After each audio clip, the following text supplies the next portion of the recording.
Welcome, everyone. It is Friday, March the 27th, 2020. It is currently 1:14 p.m. Central Time. And welcome to a Friday free-for-all. Yes. Yeah, I don't know what we're doing. Yeah, a Friday free-for-all where this is going to be a disorganized and unrestricted, who knows how long time of ranting, talking, chatting. Who knows what we're going to do, but yes, it is a Friday free-for-all. This is the first time we've done a Friday free-for-all for a live Theological Central podcast. Actually, I take that back. Some of you may think every episode is a free-for-all because you may say it's not really that organized and really not that restricted. Well, no, it is. I tend to focus on one topic, don't I? Yes. So it is a Friday free-for-all. Let's all say that together. A Friday free-for-all. Are you happy about it? I think so. Oh, okay. You didn't laugh. Yes! Thank you. I'm giving the people what they have been wanting. Yes, the people have been asking for this forever. Please stop. Thank you. Yeah, I'm drinking from water. No, I am sitting out here just so that you know what's going on. I haven't completely lost it. I still have maintained some level of sanity. No, I was sitting out here, and this is one of those days where I came out here to do, I feel like, yes, I want to do some kind of, podcast today. I want to do some kind of live streaming. I want to do something today, but I'm sitting here and I came out to the church, and when I started thinking about it, I'm like, well, what should I do? What should I talk about? There are days, if you've ever done a podcast, you know this. There are days where everything looks like a podcast episode. Everything. You're like, oh, I could talk about that. Oh, I could talk about that. And not only do you know, could you talk about it, you've already got in your mind what you want to say. And then there are times where you're kind of like, I don't know. I really don't know what. I don't really know what to say. You don't really know. And you just feel like, do I even really want to do anything? So you always kind of go through these ups and downs and so today when I came out here, I was just like, what do I do? The first thing I wanted to do was my first goal was I was going to return back to the subject that we talked about yesterday in regards to John Lennon's song, Imagine. All right. I wanted to find that quote that I referenced there that when I listened to that podcast episode, I was so irritated because there was like a minute there that I'm silent because I'm going through my notes going, where is that quote? And I still can't find it. So at some point, if I do come across it, I will share it. But it's the quote where John Lennon does basically argue that the reason he threw in the religious imagery there at the beginning, imagine there's no heaven, no hell, that kind of concept is because he got tired of people arguing, my God is stronger than your God. My God is better than your God. And he was like, basically this religion divides people, which again is kind of back to what the original meaning of the song was. I wanted to share that. I don't know ultimately if it matters. It's just when you bring up a quote, you want to be able to produce said quote. And when I couldn't, it was very frustrating. So I came out here today and I was like, okay, I'll do, John Lennon Imagine Part 2, share that quote, and then I can get on with the day. But that ended up in 35 minutes of sitting here doing nothing, could not find the quote, and was very, very frustrated with that. So then that kind of led, like, what do I do? So I did do, almost an hour of catechesis. I am glad that I've remained consistent with that. I wanted to get back to our discussion on the Christian walk. We talked about walking in love, and we introduced walking as children of light. However, I didn't feel like doing that today as well. And of course, we know, can you say, is there anything else that can be said about the coronavirus? Is there anything else that can be said about COVID-19? Really, what else can be said? We could spend hours talking conspiracy theories, but that just gets frustrating. It's just, I think here's something. This would be an interesting. I mean, I wish there were. I don't know if anyone's listening live. If anyone was listening live, it would be interesting to get their feedback. But you can email me at newsif@yahoo.com when this is over if you want. You can do so live. I may check in a minute to see if anyone emailed me. But I was thinking about this. I wonder. And again, remember, this is a free-for-all, so unrestricted, unorganized, disorganized mess. That's what we're doing here right now, okay? But I do wonder this. I wonder if this entire COVID-19 coronavirus situation, I wonder if it's having any impact on people's emotions. Like, do you feel anything different? Is anything different for you emotionally in light of this entire situation? Does anything feel different for you?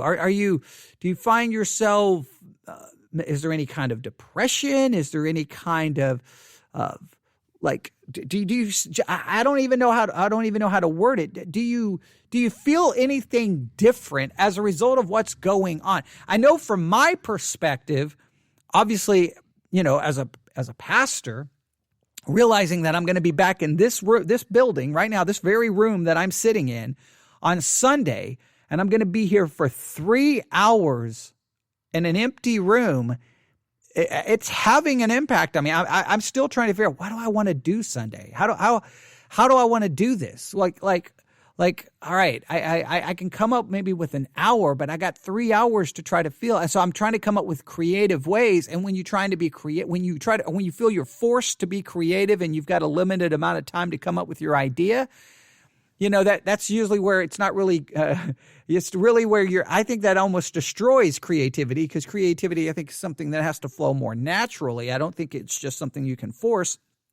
Who knows? Obviously, there's people in very creative kind of careers where they are forced to be creative in a short amount of time, writers for TV shows and different things like that. So obviously, there's an element where that can function, but for me, it doesn't. So I'm sitting here like, what could I do for Sunday? What could I do for Sunday school? Because I don't want to just teach Sunday school like I teach Sunday morning, and then do I want to teach Sunday? Like, how can I mix it up? So I've got to come up with some ways to try to pull that off. So for me, maybe that's where it's a little bit, there is a kind of a sense of something just not right. Maybe that's the feeling I have felt over the last couple of days, trying to live stream, trying to podcast. I've just felt that something's not right. Clearly something's not right in the world. The whole world's turned upside down, but maybe I just don't feel like something is off. And I don't know if you're experiencing that. Maybe it's just a personal thing. Who knows?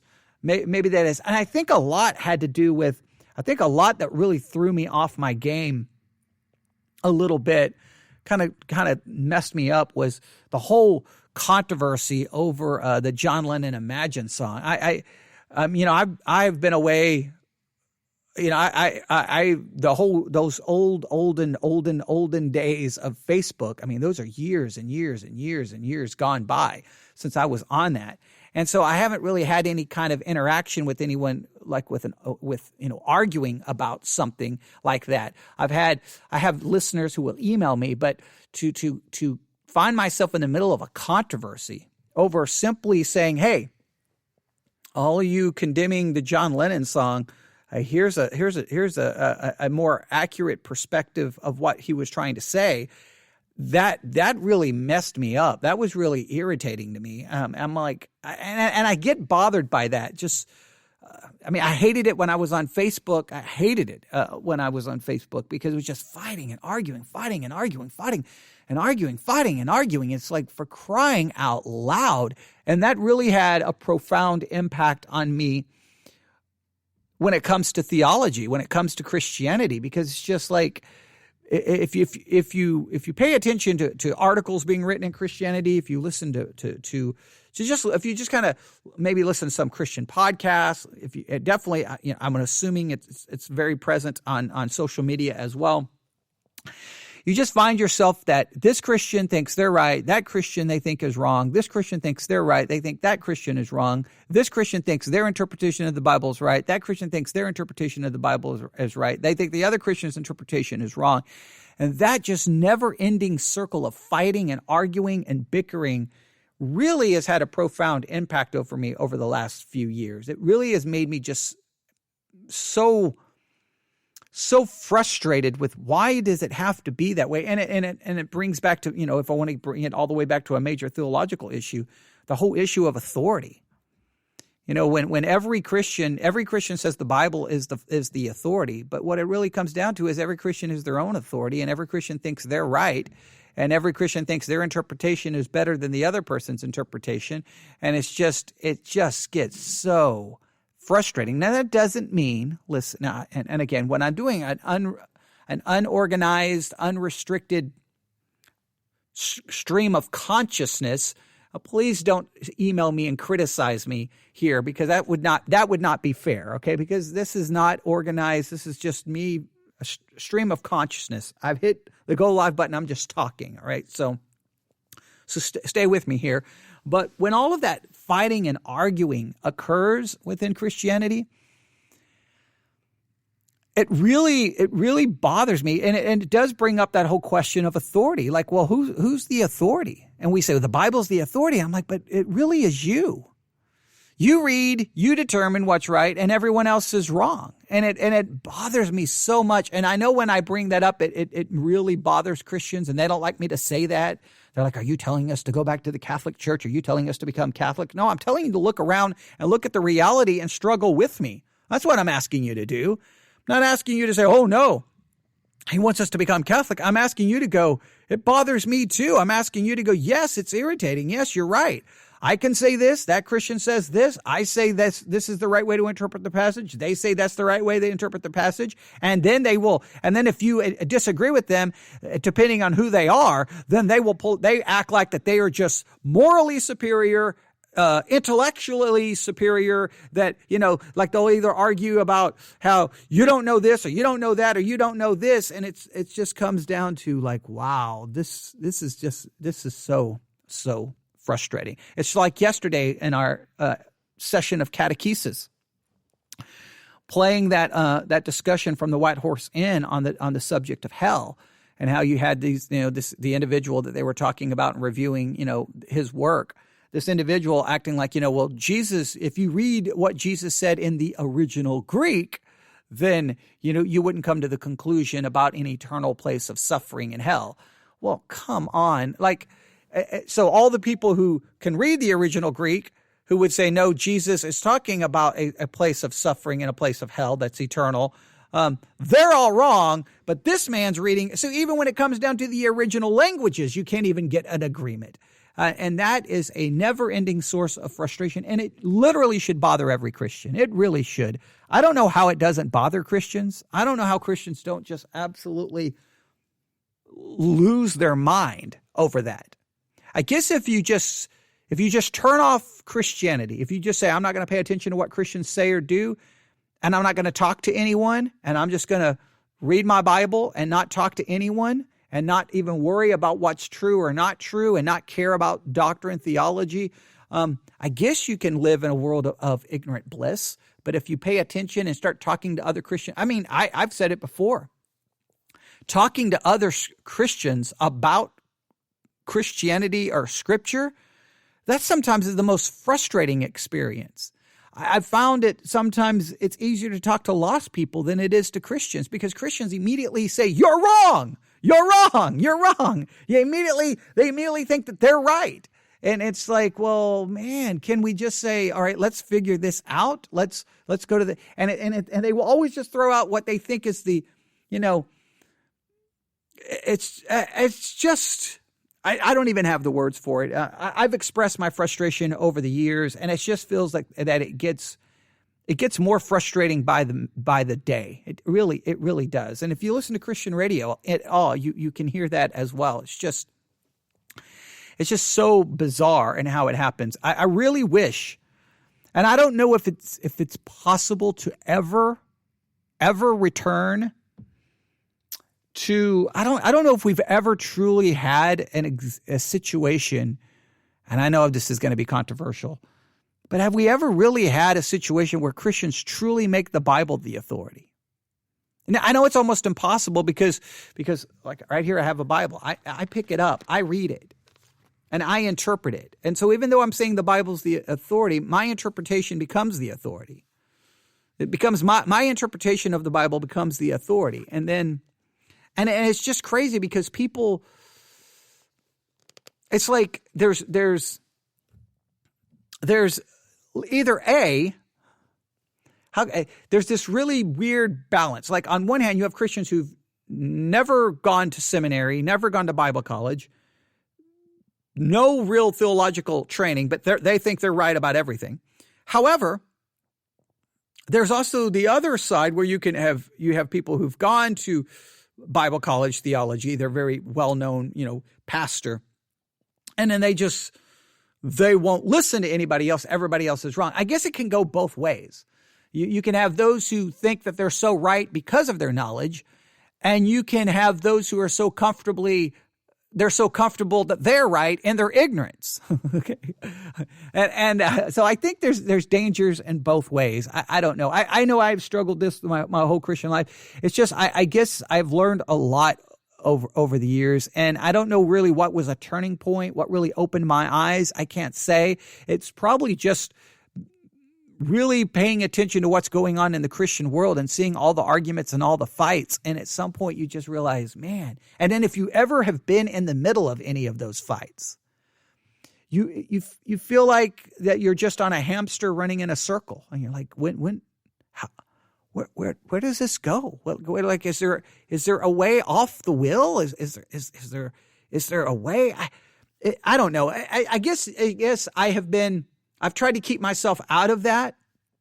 And especially back when I was in sermon audio, oh man, the number of emails that I would get and the attacks were so mean and rude and nasty. I mean, you've got basically threats to my family, threats to, I mean, it was crazy. And this was done from Christians listening to sermons on a Christian website. It was insane. I was never prepared for that much of attack and hate and all the arguing.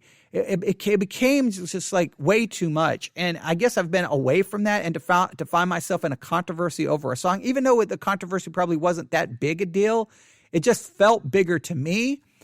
Because I've been struggling with these questions for many years. And it does just sometimes you just want to say, what's the point? What's the point? And I know that's the wrong attitude. And please, again, this is a free-for-all. Stream of consciousness, just me talking. So don't sit here and start trying to, cut every word I'm saying and trying to determine what I mean. I'm just thinking out loud here. So please give me that freedom, okay? I didn't really know what to do, so I just wanted to do a free-for-all, so that's what I'm doing, all right? That's my prerogative. So please, though, I ask you to interpret what I'm doing correctly, okay? Please. I think that's fair. I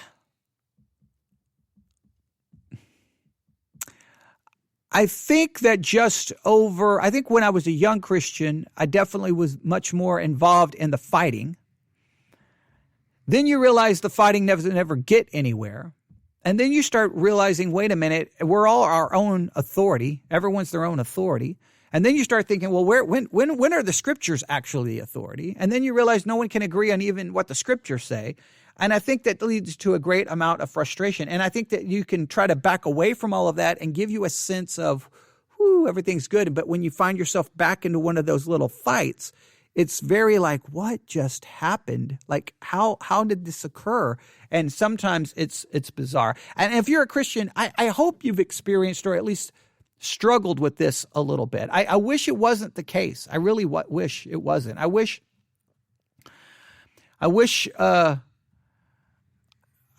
there was this is what I wish. I wish there was humility from those who've never studied theology, never studied doctrine they've never gone to school, they don't have a degree, they've never done anything, and they're not really, well-known Bible students, that they would show humility and they would listen to those who have. But I wish that those who are pastors, elders, seminary professors, that they would show some humility as well. And I wish that we would all acknowledge that whenever, and I'm holding a Bible in my hand, whenever we open this, that we have to realize that our interpretation, no matter how right we may be, there's thousands of other people who think we are wrong. And is there a possibility we could be wrong? Now, that doesn't mean we don't argue for doctrinal, theological truth. Doesn't mean that I'm saying throw out doctrinal definitions, I'm not saying throw out the creeds, I'm not saying any of that. I'm saying that there's just needs to be a greater acknowledgement of that. And that doesn't mean we still don't fight for truth, because that's still, at times you still have to condemn error and still call heresy. So I guess I'm trying to argue for some kind of a balance there, I guess. I don't know. I still take a strong stance against many things that are happening in the modern church, and I still will and still believe that they need to be condemned. But there's got to be a balance in all of that as well. And I guess what I'm saying is I don't have it figured out, and I don't think anyone else has it figured out. So I wish more people were in the middle of the struggle. Does that make sense? I wish you could feel that all of us are struggling with that. Why is there so little agreement? Why does everyone think their interpretation is right? And why do they use their interpretation to condemn everyone else? I wish that but at the same time, I'm not calling for some, hey, you're right, I'm right, your truth is your truth, my truth. I hate that. There is truth, and we need to fight for that. But there can also be a humility, acknowledging that sometimes we don't have the answers. It's hard to find that balance. Maybe that's what I'm discovering. I'm discovering that it's easy to see when someone doesn't possess that balance or not displaying a balanced, humbled approach. It's easy to point it out.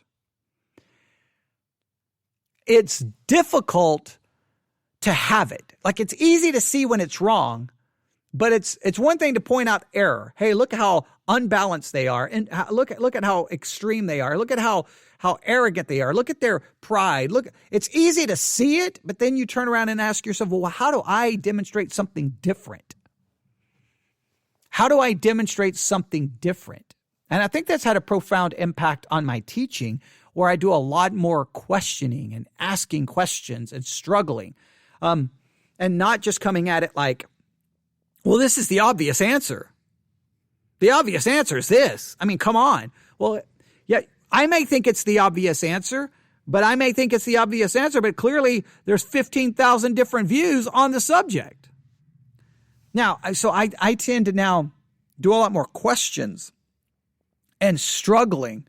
It's like when we got to Romans 2:6 and we read a passage that tells us that we're going to be judged according to our works.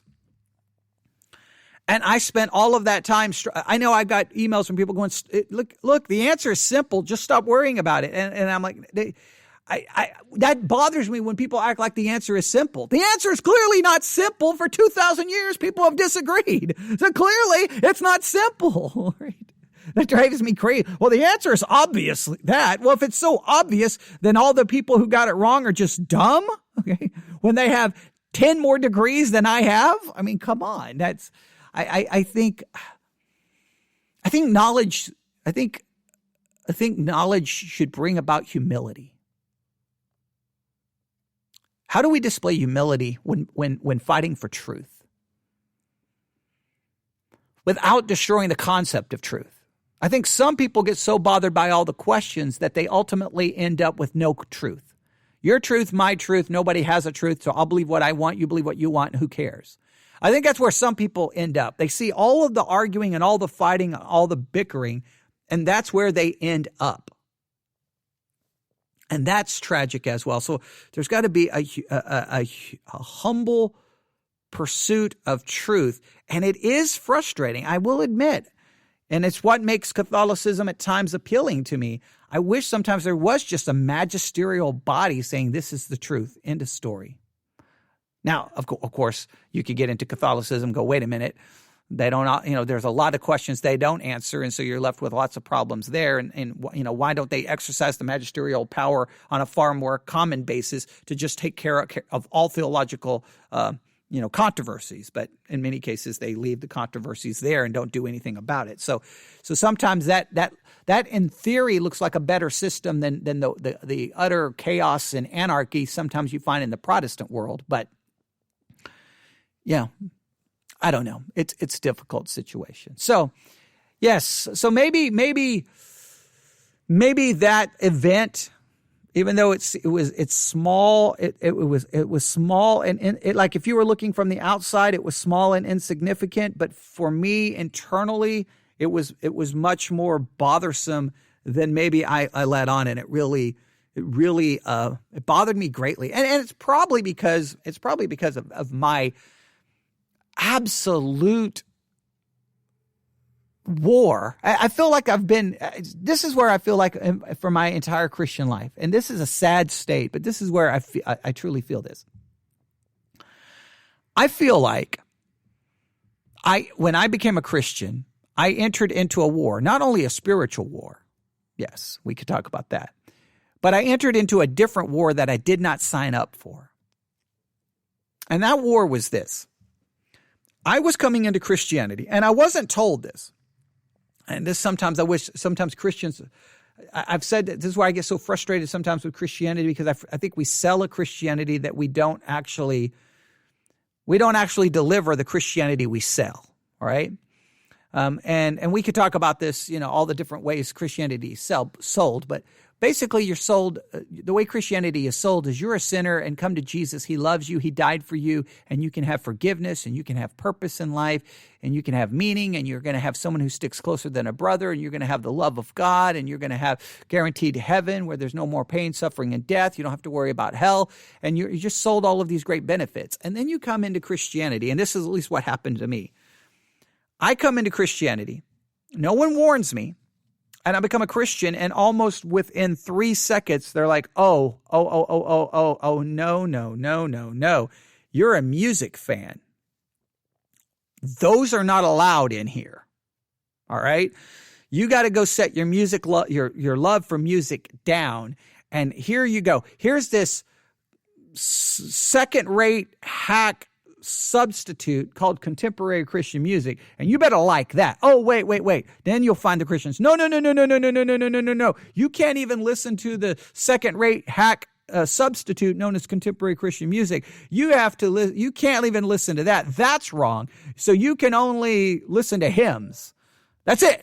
That's all you can listen to. And if you don't do that, you're not spiritual. If you don't do that, you're not godly. If you don't do that, you don't love Jesus. If you don't do that. And so how dare you want to offer a correct interpretation of a song? How dare you talk about music? Because music is of the devil, basically. And I didn't know that. So I found myself in a war with Christians when it comes to music.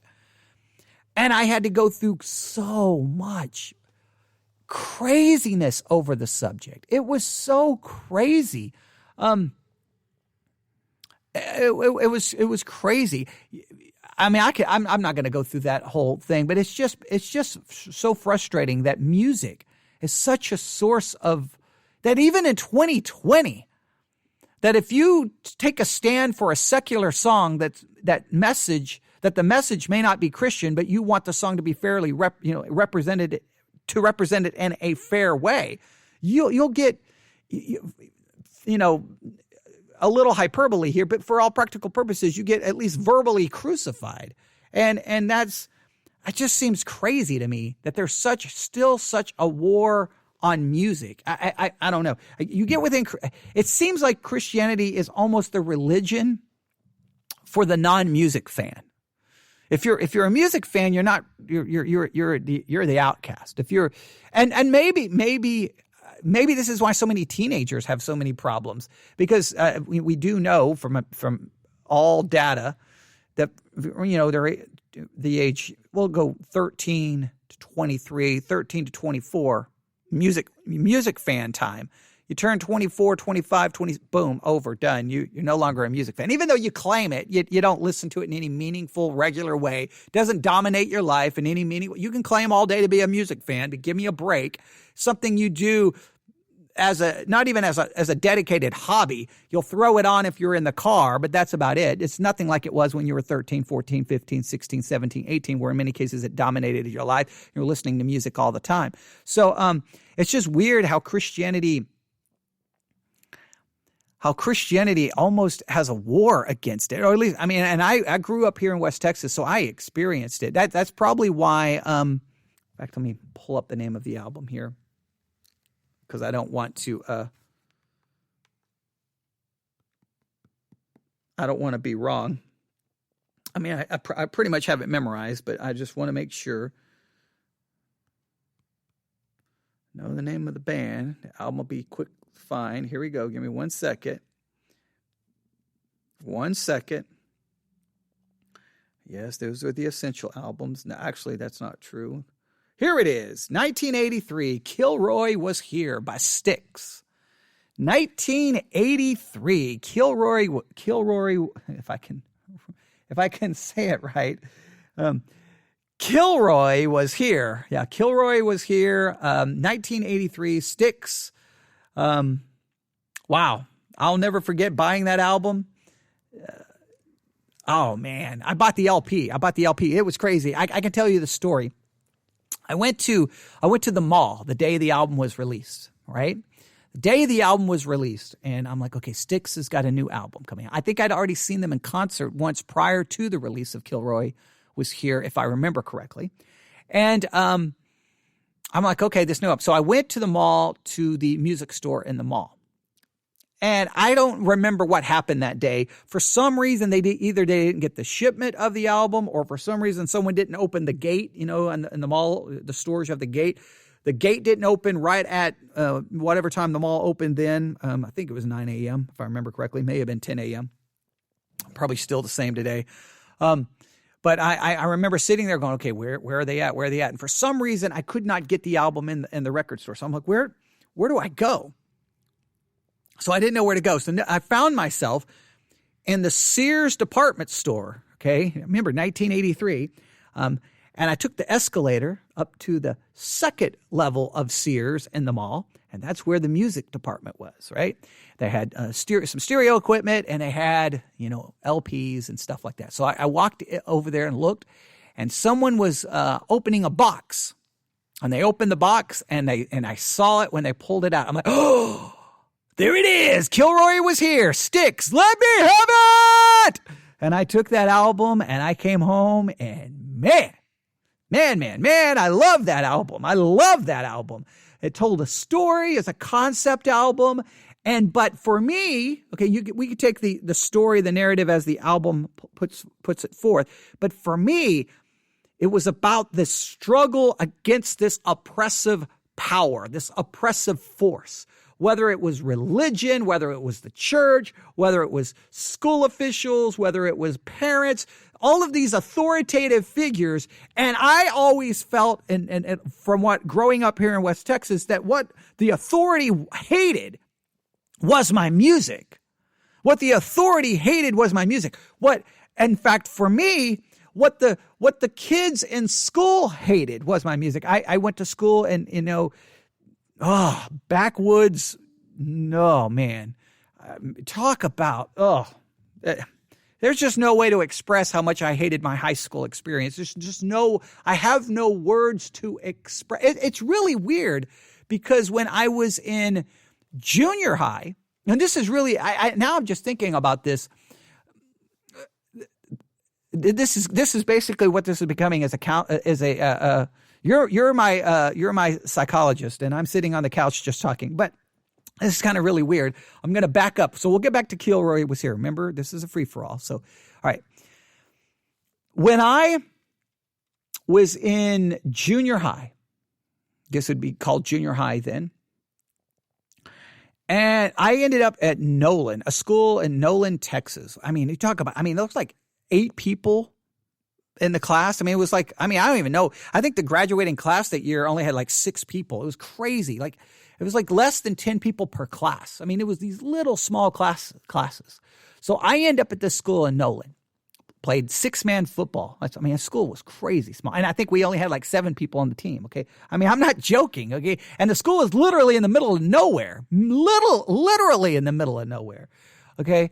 And we had to drive forever to get to that school because things had gone wrong at the school I was in. Crazy stuff had happened, so I won't go into all of that story. But I get there, and when I went to that school, it's crazy because at least multiple of the kids, even though this was a little country school, man, I remember talking about Judas Priest, Peter Gabriel. I mean, I could go back through all the music of that time, and they were listening to it. And it never registered in my mind. I just thought, okay, that's the way it was. But when I walked in to Gymnad High School, Tuscola, Texas, my first day as a freshman, there was an absolute declared war, it seems, from the seniors and the upperclassmen who were the cowboy hat, Wrangler wearing, boot wearing hicks. And I'm sorry, I am using the term in a derogatory way because that's the way it was. They went after me for the way I dressed because I didn't wear boots. I wore penny loafers. They went after everything. They went after my music. I carried a giant boombox with me everywhere I went back then. Oh, man. I literally had, during lunch, we went to what was called the old gym. It was the old abandoned gym, and everybody would just sit in there and talk. And I'd bring a boombox, and I had 2 of my boomboxes literally destroyed because I played that, and then they sometimes used a very racial term to describe the music I played. I will not use that term. Or I played whatever other terms they hated. They hated everything I listened to. And so there was a war literally on my music from the kids in my class. It was bizarre. Like, I didn't even fit in musically there. Now, to be fair, sometimes when I look back and try to get a fair picture how I felt. Let me go with how I felt. I felt everyone was at war with my music. Everyone, other than my mother, who helped feed my music habit. Okay. Other than that, everyone was against me. And then there was a brief time where even my mother turned against me because some Christian friends she had, he shouldn't be listening to Prince. He shouldn't be that devil music. And so even she turned against me for a brief period of time. And again, that was because of whacked out, and in my mind, whacked out Christians. So you had churches in the 80s burning albums. You had the whole backmasking controversy that everyone was taking records and playing them backwards, going, oh, there's a message from the devil. And there even radio stations were taking entire segments of their day to talk about the backmasking controversy, and try to and then there were all these conferences where churches were like, rock and roll is of the devil. It will destroy your soul. Now turn in all your records, kids. And then they would burn them. And it was usually kids having to turn in their records based because their parents forced them. So when I took Kilroy Was Here and placed it on the turntable and dropped the needle on track 1, it was over. I was done. It pulled me into that story. And even though the story has its own connotation, there was its own narrative. The narrative I kind of laid upon it was my narrative. And there is this world who hates my music, who hates my music, who hates my music. And that my perspective of Christians, where all Christians are people who hate music. Okay. And it's still crazy I became a Christian, but I really hoped that maybe my perception was wrong. And then I become a Christian. And then next thing you know, guess what? I was at war with Christians over my music. And it was just crazy to have to go through that. And it's a never ending war, I guess, in some cases. And when I became a pastor, I learned wisdom in the war. I learned wisdom in the war, not to try to flaunt what I listen to, because if you do, Christians will attack you. But that's sad. When music is such a major part of your life, you're not allowed to talk to it. I've always struggled with this. You can have pastors. We'll talk about, oh, we saw this movie. Now that movie can have 47 cuss words. It can promote all kinds of crazy, ungodly philosophies, but it's okay. It's okay. It's okay. But if you listen to secular music, you know, we don't think you're saved. We think you're lost. Okay. All right. That's good.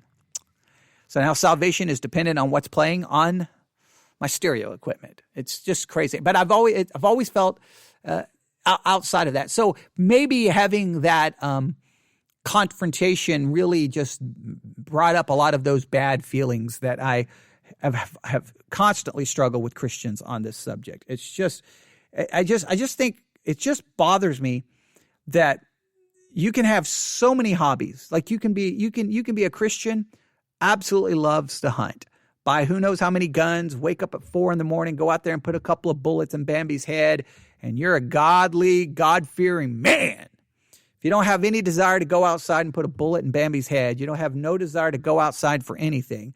You have no desire to talk about trucks, you don't have no desire to talk about sports. You're a music fan. You're just left out in the cold when it comes to many Christians.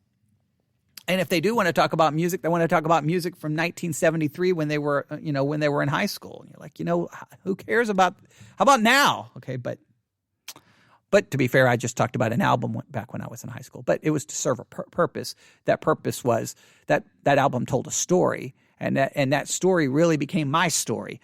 Here was all these elements of authority I felt were attacking my music. And sometimes I think I wonder if Christians really, like in the 1990s, it was Christians versus Marilyn Manson. Marilyn Manson was public enemy number one. In the 80s, it was Ozzy Osbourne, AC/DC, Iron Maiden. Oh man, number of the beast. Whew. You talk about, being accused of Satanism. I think sometimes Christians have decided to make, is that really what we wanted to be known for? I don't know. And in some ways it's still true today. I mean, I've seen people post something about the song Judas by Lady Gaga. If I try to correct it, I'm going to get shot. I'm like, that song is actually about a backstabbing boyfriend who liked Judas Priest.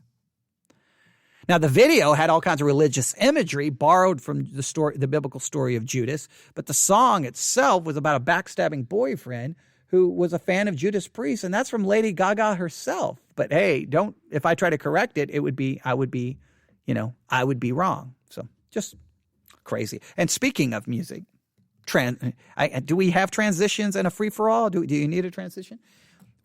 Can someone tell me what in the name of bubblegum was Bob Dylan thinking? I mean, Bob Dylan hasn't released an album. I think Tempest was, 2012? I think that was the last Bob Dylan album. He's basically been silent. And today he releases a 17-minute long track. 17 minutes long. One song about the JFK assassination. What in the world is Bob Dylan thinking? I don't know. You should listen to it. 17 minutes. Maybe there is some genius in it that I'm currently. I mean, it is Bob Dylan. He is, a genius. I mean, known for being one of the great songwriters. Maybe not one of the best singers, but maybe it's his way of singing that kind of adds to his message. But 17 minutes on the JFK assassination, is that even relevant? It's just, I don't know. You can listen to it. Maybe my perspective is wrong. I've only listened to it once. And typically my rule is I won't judge or judge anything until I've listened to something 10 times. So I'm kind of violating my rule, but yeah, you can listen to it. So I guess I always like, no matter even if it's a free-for-all and it's disorganized and I'm just kind of rambling, I do want to just I'll just end with this. There's a lot more things I want to talk about, but I'm starving. You can probably hear my stomach growling. I was doing that during the last live broadcast. I'll throw out a couple of things, and then I'll wrap up all my thoughts. Give me a second. I'm losing my voice. There we go. All right, now we're back. Okay, I had to take a drink of water really quick and try to clear my throat. All right, a couple of things. I'll throw these out and I'll try to come up with some concluding thoughts on that whole discussion about music there. Here's some concluding, or some random things. Number one, please check out our pod pages for the VBC podcast and the Theology Central podcast. I would really ask you to check them out.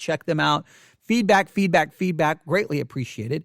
The pod page for the VBC podcast is podpage.com/VBC, which stands for Victory Baptist Church.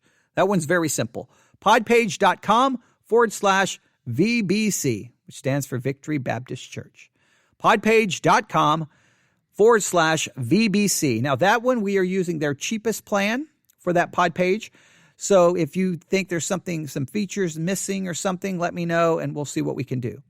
The second pod page is podpage.com/theology -central. Podpage.com/theology -central. Theology, or podpage.com/theology -. I'm using the term minus symbol so that no one gets confused with what I'm referring to. Theology -central. All right. Check them out. Let me know. The Theology Central pod page has the blog, and I will try to update that a little bit more. We've almost had 10,000 downloads and streams over the last few days. So if you've missed anything, please go back and listen to it. Get us over that 10,000 mark. That's just on Spreaker. That doesn't count, or I don't even know how many thousands on SoundCloud. I don't even have a clue. That number is always crazy. Every time I look at SoundCloud, I'm like, who are the SoundCloud people who listen? I don't think I've ever even received an email from a SoundCloud listener. I still, at times, I question even the validity of the SoundCloud numbers. I really do. I don't get it. SoundCloud is like the most of all the things I could do, all the places I could put my podcast. SoundCloud is like the worst place to choose, right? SoundCloud. I mean, you get SoundCloud rappers. It's about music. And here I am, a theology podcast. What? And I look at it, and sometimes SoundCloud beats everything. I still don't get SoundCloud. It makes no sense to me. I'm telling you, I question the validity of SoundCloud numbers. I really do question the validity of SoundCloud numbers. I don't get it. I don't understand it. But that's that. So yeah, listen. If you've missed some things, go back and download them. Get us over the 10,000 mark on Spreaker. I mean, if you're on SoundCloud, feel free to go back and listen to everything you missed, because, that only improves those numbers. But, so those are two things. Of course, anything you can do to post comments, reviews, ratings, anywhere you can, that's always helpful. Share, that's always helpful. But I'll wrap it up with this, some thoughts about music. Here's the thing. Christianity cannot be a system that is more about making people conform to a perception of what a Christian should be. You see, what Christianity is Christianity is about Jesus Christ, right? It's about the death, burial, and resurrection of Jesus Christ, placing our faith and trust in him and living our life out as a Christian and being conformed to the image of Christ. And what that image looks like, we could try to figure out from the scriptures. But we all know that there are things that we do. Like if you watch TV, if you play video games, is that being conformed to the image of Christ? Is that not worldly? Are you supposed to just give up everything and just sit in your house and listen to hymns and read the Bible? Some will say we should do that. Others will say, no, you have the freedom to live your Christian life out. But I think the main thing is everyone has their likes, everyone has their hobbies, everyone has their things that they like to do. Some people want to go hunt, some people want to go camping. Some people want to sit around and play Uno and play board games. Some people want to get together and hang out at people's houses and eat food and sit around and talk about the weather. Okay, great. What happens is Christianity becomes a tool that and listen to what I'm about to say. Christianity becomes this tool and go, oh, those things you like to do, those are worldly and those are ungodly. You do the things I say to do. So see, if you're a music fan, then you're told to conform to a non-music fan way of thinking. Music shouldn't be so important to you. You shouldn't listen to that music. You shouldn't listen to this. You shouldn't listen to that. You do what we do. Okay, so what do you do during the night? Oh, okay, so I can do that. All right, I can watch that movie. I can go camping. I can go hunting. I can go wash my truck, or I can worry about my car. So what, you tell me what I'm supposed to do. And I think that's the problem. We use Christianity in order to make people conform to our image, to what we think Christianity is or what a Christian is. And I think we've just got to be careful with that. I think we do great harm with that. And especially when it comes to young people, we want them to be a Christian, and then we try to make them conform. And sometimes parents, they're the worst. They will use Christianity to force their view on music on their young people. It's not that they're getting it from Christianity. Christianity is just the tool they use because the parents hate that kind of music, and so they don't want them to listen to that kind of music. So they use Christianity in order to shut down that kind of music. And that's just God. Christianity is not a tool for you to use to go around and bash people over the head because of something you don't like. It can't be the way it is. I'm not a video game person by not even within a million miles of it. I will play video games, and here and there I will pull out the PS4 and play a game and try to from start to completion and take who knows how many thousands of hours to do so. Since I'm not a gamer, therefore it takes me longer. Sometimes I will do that, and then I may not pick the thing back up for who knows how long. But I'm not going to use my Christianity to then go bash all people who love video games. I mean, I may do it jokingly, but because I don't want them to conform. Now, I will argue if a video game person who that's their true love want to act like they're a big music fan when in reality they're not. I'll get into an argument there, but that's not over Christianity. That's over me not wanting you to use the term music fan when you're not a music fan. That's a whole different subject. But there's those who don't understand video games. They don't play video games. They don't like video games. So that they got no problem using Christianity to say that's ungodly and that is worldly, and you should care about the things of God more than all your time spending on video games. We can't just make it about trying to get people to conform to some image that we have, some standard we have. What we want people to do is grow as a Christian. So I think that's important. I think number two, you've got to ask yourself, I've got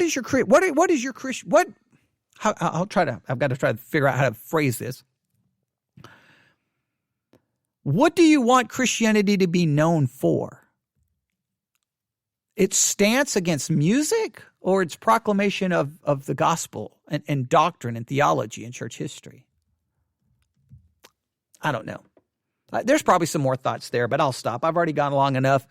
I doubt this is going to be the most unpopular episode I've ever done. Right? 52 minutes of just nothingness. Okay, this is the Seinfeld of Theology Central podcast. This has been an episode about nothing. No, it's been about something, but just kind of in a random way. So I'll stop right there. I do need food, so I'm going to go, and guess what I'm going to go do? I'm going to go home. I'm going to throw on some headphones, and I'm going to spend some hours listening to music. Yep, that's what I'm going to do. So go ahead and send me those emails now telling me how evil probably I can get away with that if I don't tell you what I'm listening to. That's the key. Just keep it to myself. That's the answer. How to survive as a Christian? Keep everything to yourself. See, and that really shouldn't be the way it is, but all right. I'll stop right there. All right, just some random thoughts on a Friday. Thank you for tuning into this weird, unorganized, unrestricted free-for-all this Friday. Probably the last time I ever do something like this, but I thought I would do it today. So everyone have a great day, great weekend. Be safe during this time of pandemic. Be safe, be safe, be safe. Email me at newsif@yahoo.com. Everyone have a great day. God bless.